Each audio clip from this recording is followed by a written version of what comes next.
Okay, so I kind of explained this pretty poorly in the actual recording that I took of the game quite a long time ago. So I'm going to do something better.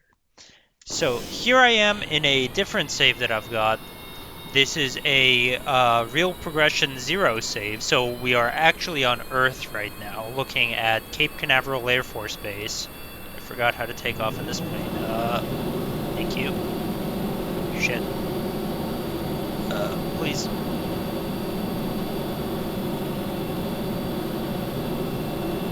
Please refrain from braking. Okay. So this is a plane I called High Flyer 1 because it can fly to very high altitude. It can actually fly to an altitude of somewhere around 40 kilometers, which is about 100,000 feet. Well, it's far more than 100,000 feet, but that's not important right now.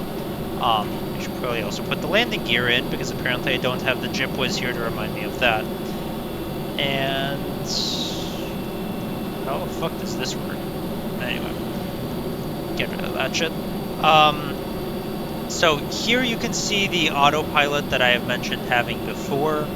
So I am basically going to configure this real quick to hold 280 meters per second in a climb. My UI is kind of fucked up right now because I was trying to adjust it for my new 4K display, which I haven't actually played Kerbal Space Program on this display ever, including on this save. So it's yeah, I kind of need to fix the UI, but that involves reopening Kerbal Space Program, and I don't feel like doing that. So what I'm going to do here is have the cruise control take me up to 22,000 meters, holding 280-ish meters per second. And what we're going to do is look at this number here, which is the drag, and this number here, which is the lift. So basically, lift is the amount of force that we are generating pushing us away from the ground. So in order for us to sustain level flight, our lift must equal the amount of force being produced by gravity. In order for us to climb, we must produce more lift than we are producing by gravity, plus or minus the amount of thrust that we're producing. So as we go up in altitude, in order to sustain level flight, we must fly at a slightly higher velocity, because there is less air producing lift to hold us up. But there is a lot less air pushing back on us to produce drag. And the way the math works out is that lift decreases more slowly than drag does as we go up in altitude.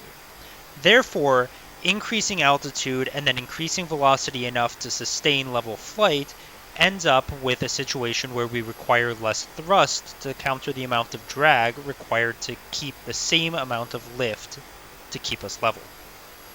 And because of that, our engines don't have to work as hard to keep us from falling out of the sky. And while there is some effect to be talked about with the colder air at higher elevation producing more efficient output from a jet engine, and that's why we see the mass flow numbers in our Kerbal Space Program going down faster than we see the thrust going down, the biggest factor that makes flying at higher altitude more efficient is simply that at a higher altitude, we get less drag, sustaining the same sort of flight condition. You can see this happening on screen. If you look at the numbers in Farum Aerospace, you can see that we are maintaining relatively similar lift numbers as I change the rates of climb, but our amount of drag is decreasing as we are holding similar amounts of velocity going up in altitude.